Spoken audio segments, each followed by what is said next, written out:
And we're back again after those technical difficulties with Jim Matthews. Might as well jump in right where we left off. You were telling me about Genoa and everything that happened there, and you said that was sort of an eye opener for you. Yeah, it was. Yeah, I think it was more the sort of the emotional impact and the sheer intensity of that experience that really sort of consolidated a sort of a will that I'd already started to have to really get involved with radical politics and activism.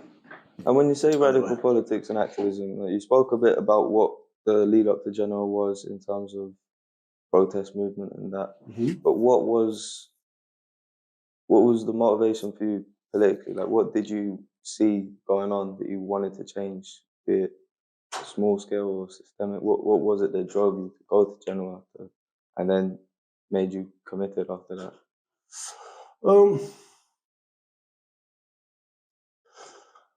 I think it was for me. Migrants and the treatment of migrants was a big issue then, and obviously, and even if anything, even bigger concern now. Environments. I mean, everything seemed to be connected. The way it was presented in the anti-capitalist, anti-neoliberalist movements didn't really deal in single issue politics as such. I mean, child slavery or abuse of the environment, or Monsanto or the arms trade, or all of these things were considered to be essentially to have the same root cause, if you like, which was essentially capitalism, neoliberalism, deregulation of industries, the erosion of workers' rights. Again, the treatment of migrants, and so on. It is perhaps oversimplifying, but the way it was seen and the way I came to see it, I still think there's a great deal of truth in it, was that, yes, the overarching global system, monetary system, primarily was at the root of it.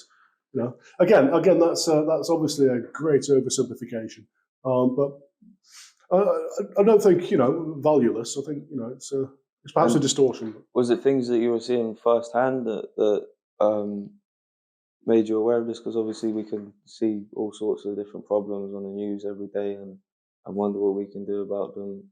But there must have been something that made it personal to you, that you felt the need to take action. I can't think of anything particular, to be honest. I think I was just one of those people that would see things on the news and grow increasingly cynical,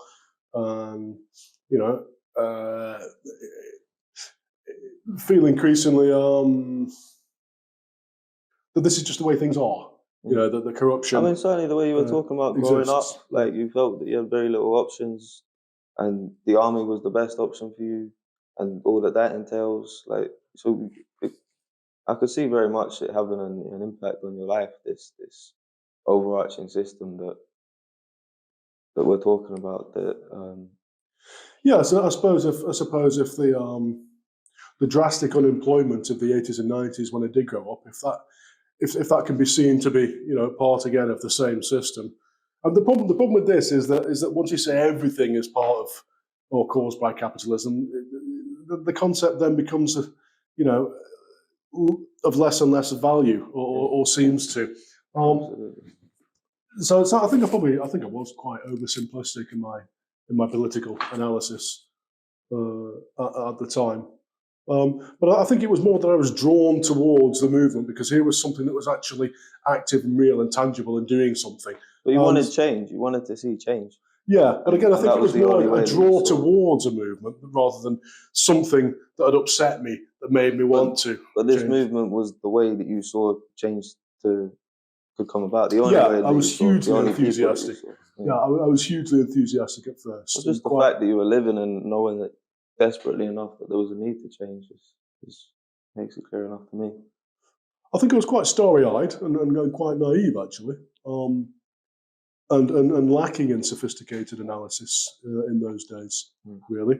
And you know, The of general course, days. I read about things. Yeah, the Genoa days and the Palestine days after that.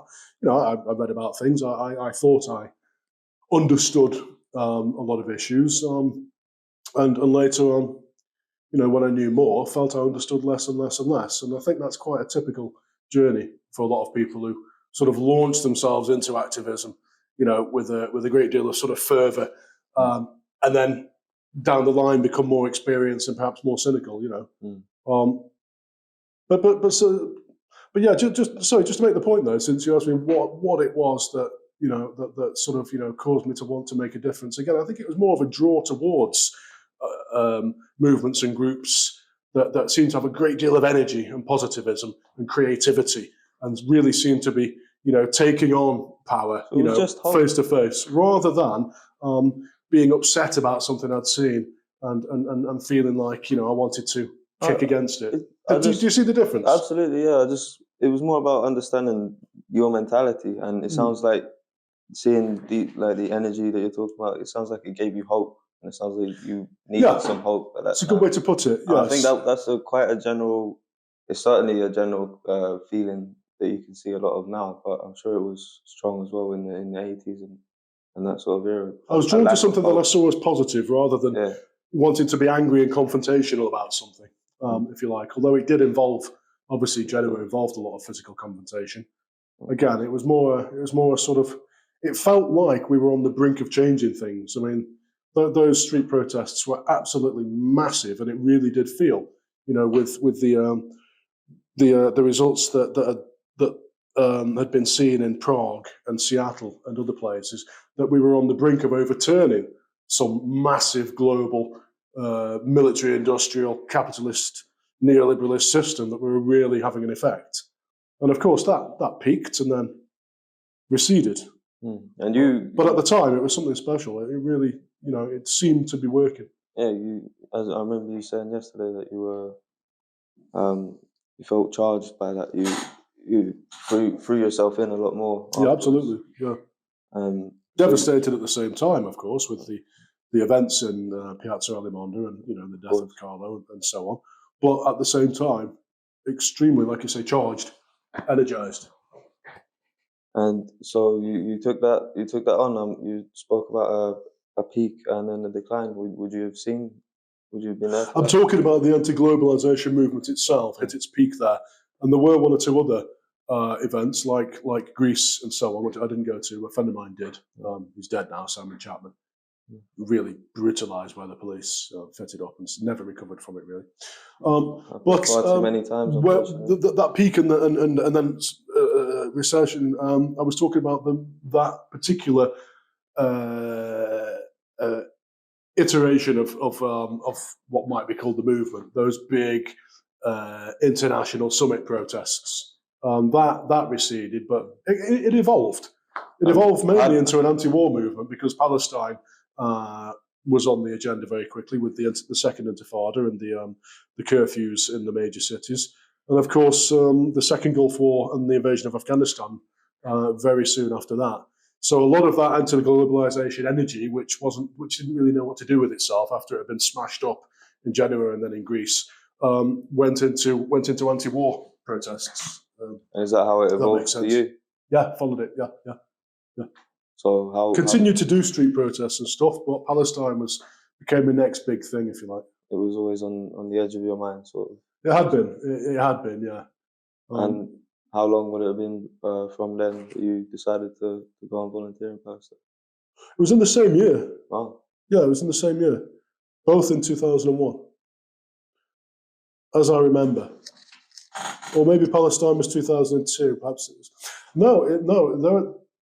They were very close together because the second time I went to Palestine. Actually, I went into the office of some local NGO, and the guy had a photo of Carlo Giuliani on his wall, and there was that connection. There was that sense among a lot of Palestinians that the Western anti-neoliberal protesters were in common cause with them. Wow. So there It's was very that. interesting to see. I would have never thought of that. It wasn't. It seems much more compartmentalized now. Yeah. But again, there was that sense that this is a world thing that we're doing, and that I think partly accounted for some of that positivism and that sort of energy and that charge that people felt at the time. I mean, do you think that,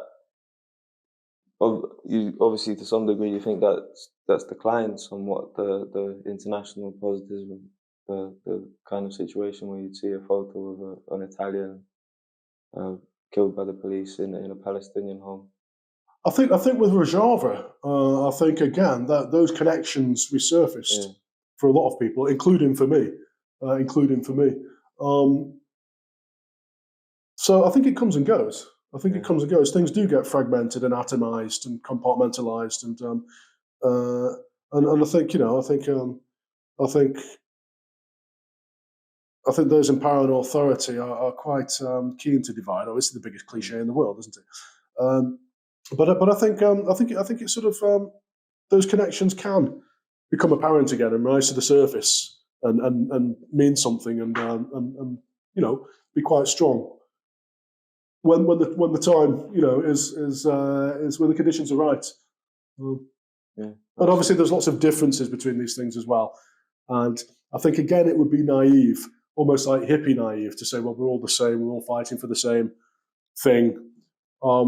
When, of course, further down the line, a lot of these differences also start to matter, and activist groups and revolutionary groups tend to fight among themselves almost as much, if not more, than against what they're supposed to be fighting against. I'm sure you've seen that with some of your experiences as well. Yeah, absolutely. So you sort of alluded to it there, but what do you think brought that into decline, that international solidarity that you would have been seeing at the time of was it the Second Intifada? Second Intifada, yeah. What do I think brought that into decline?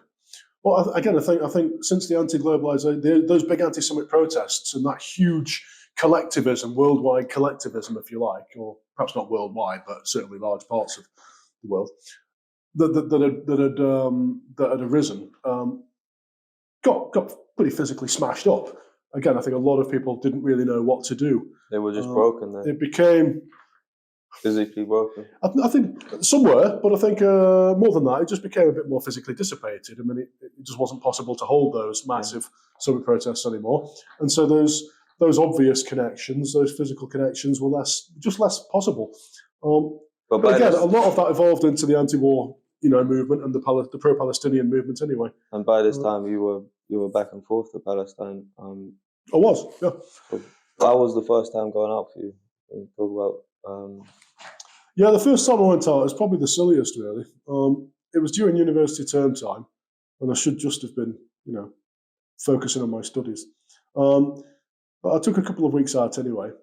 Another student had been out there a few weeks before, and I don't know why I went at exactly that time. I really don't. There must have been some reason, but I can't remember now. And I arrived there, hooked up with some of the ISM, the International Solidarity Movement, in the place where they used to hang out in those days.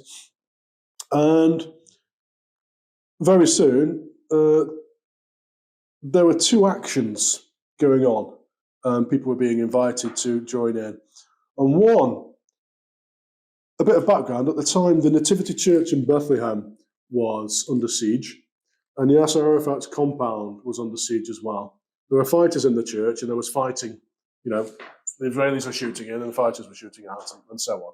And there were also some, peace activists in there, some Westerners, and all kinds of people. And so there was an action to march to the church as a symbolic gesture of peace and a plea for peace on behalf of the people trapped inside. And they were going to carry food symbolically because people in there were short, not starving, but certainly short on supplies. The other action going on was to try and break through the siege lines and get into Yasser Arafat's compound. Arafat was the head of the Palestinian Authority, previously the Palestinian Liberation Organization, the PLO. At first I was going to join one, and then I ended up on the other. I think I can't remember if I chose or we just got divided up that way, or I just liked the people on this doing this action more. But by lunchtime, I was in Arafat's compound. I dodged some with about 5 or 6 other people. We started off a group of about 20. 5 or 6 of us got in, jumped over some barbed wire, dodged around some Israeli soldiers, and got in. And so by lunchtime, I was sitting down with Arafat. He came in. We all stood up in the big main sort of room with a long table. Sat down again, and he was asking us where we're from and so on. Thank you for coming in, and a bit of a talk about the situation in Palestine and the eyes of the world and so on. And then he said, "Did you bring us in any food?" And I remembered that when I'd been about to join the other action to go to the Nativity Church, they give me this can of chickpeas because they were going to, as I say, hold food symbolically. And okay, and I put this can of chickpeas on the table for everybody, and Arafat and everybody just cracked up laughing. It was a bit of a moment, but that was my first time in Palestine. We were under siege for just under 2 weeks, and then they lifted it. Over that time, they lifted siege and then reimposed the siege, lifted it, put it back on again, and it was like that. But they lifted it. We all came out. There's loads of TV and so on, and I came back home, came back to study, and then I went out again a few months later. I got the bug, and on my second trip, more of the sort of the sort of usual activist stuff that people were doing, such as riding on Red Crescent ambulances to, discourage the IDF from firing on them, negotiating at checkpoints to try and get people through. And various other things like that. And how did you find that kind of work?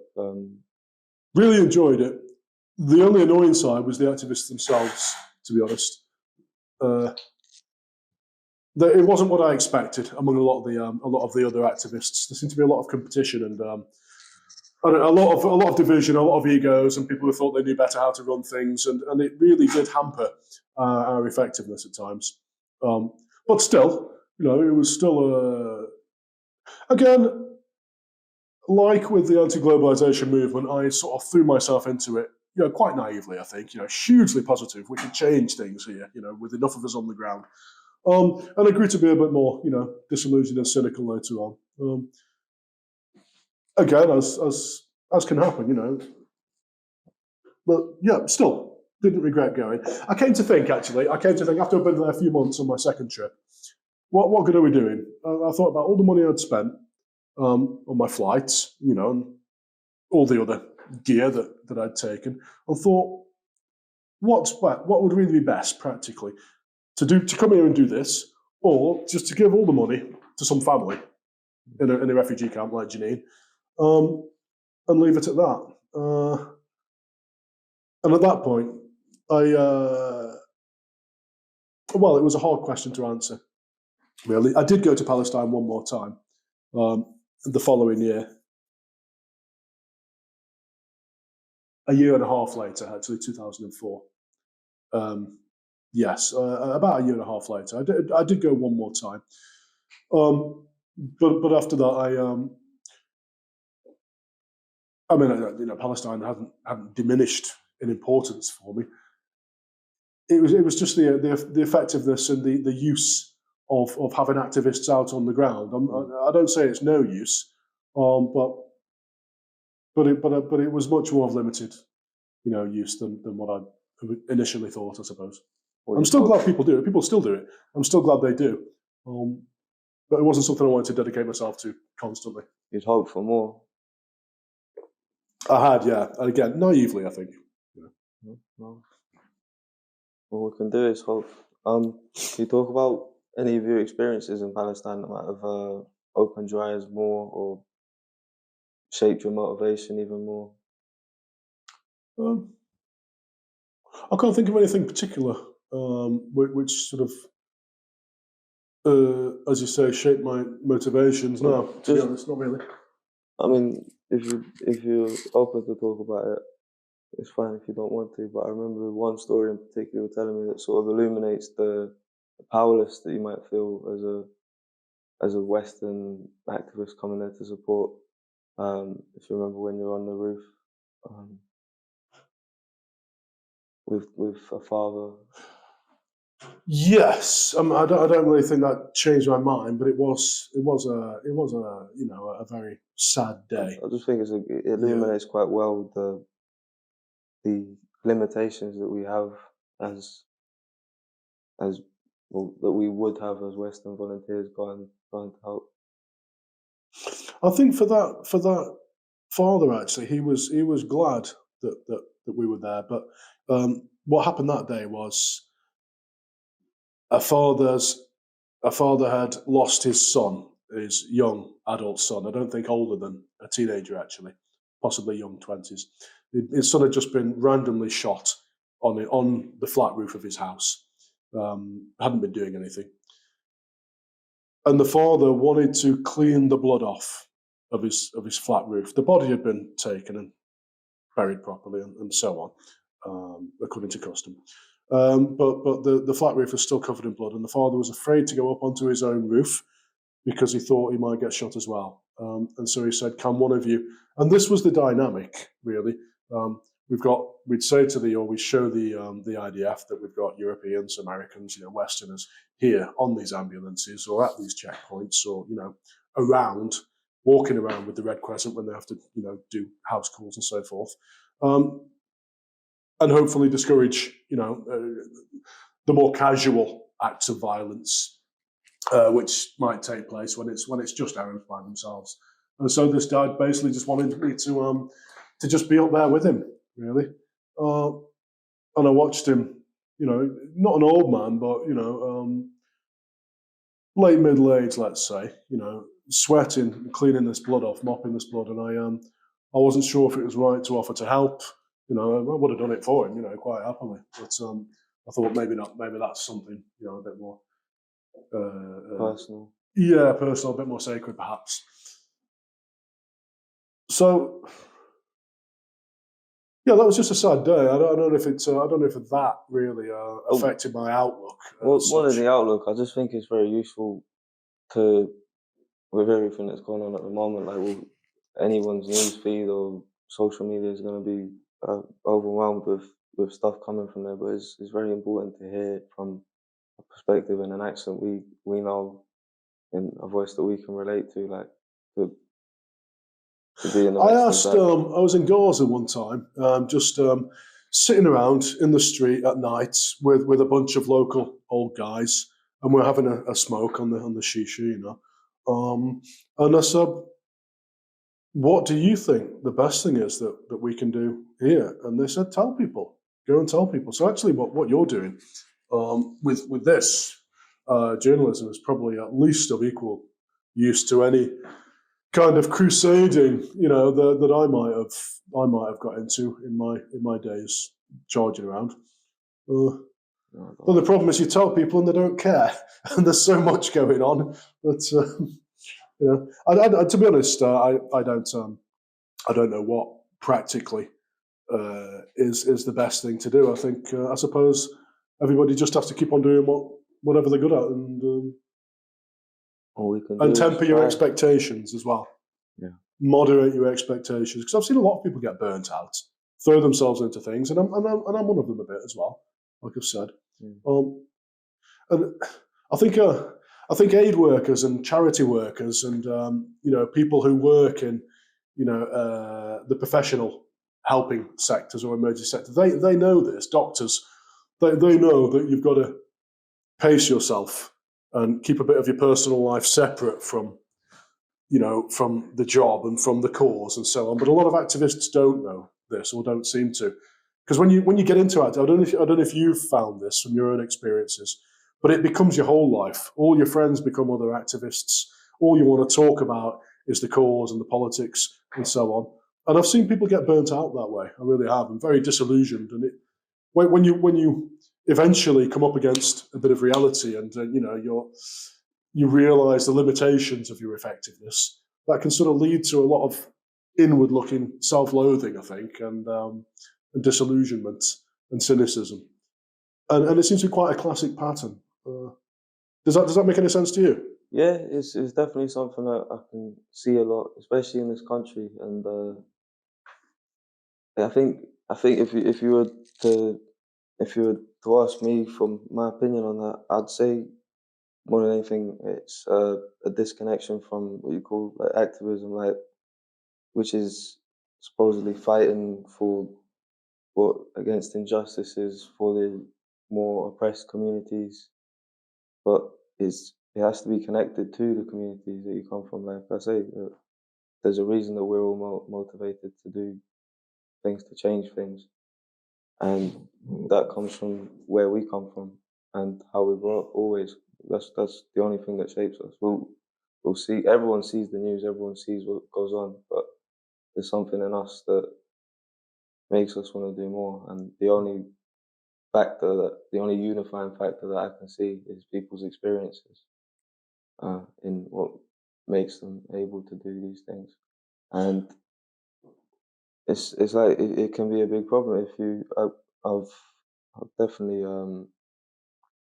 dabbled towards that of surrounding yourself too much with people with very singular interests, but it it just doesn't work, and it never really feels right to me. I'm much more comfortable just around people that I have experiences in common with rather than interests. I suppose that makes a lot of sense. I mean, growing up, you know, I'm assuming, but your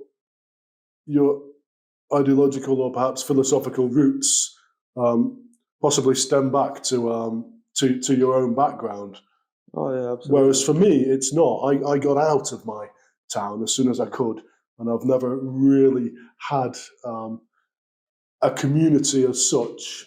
I don't think, and maybe that's why I've bounced around, you know, getting involved in different forms of activism. Again, I don't regret any of it, and you know, I don't think it's been valueless, but I haven't really had that strong connection to a particular community, which is, you know, the background of so many people that, you know, that get involved in radical politics and activism. But I think that's why I'd say it's a big issue in this country because um, that's the case with so many people. We're very isolated here. Like even no matter what community you're in, when I talk about people I have common experiences with, I've grown up most of my life here. I'm talking about people from London, and when you have that motivation, that hope to do more, to change things, then and you can keep that alive in yourself, then that's the best battle. That's the best weapon I think we have against the isolation that we have here. I think it is a big problem that people do feel so disconnected with whatever community they'd have, and yeah, I'd say that's a bigger issue definitely for me in my experience and in my views. Sure, I've definitely felt that. I've definitely felt that with different groups over the in different scenes. You know, with the Wombles in London and with, you know, the activists in Palestine, and certainly with the Havals in Rojava, perhaps most strongly of all. That, you know, you're united, like you say, by common experience and common beliefs as well, and that itself can be very, very strong indeed. And I've certainly, you know, I've certainly known that. If anything, that's been what's kept me in it. Because there's interest. There's all sorts of like activist communities with their shared interests, and even you could go so far as to say beliefs. But for people like that make the commitment, like Havels or in Palestine, it's passion. It's more that comes from within you. I think you can be educated and made aware of certain things and divert your passion into them, but you have to have that passion, I think.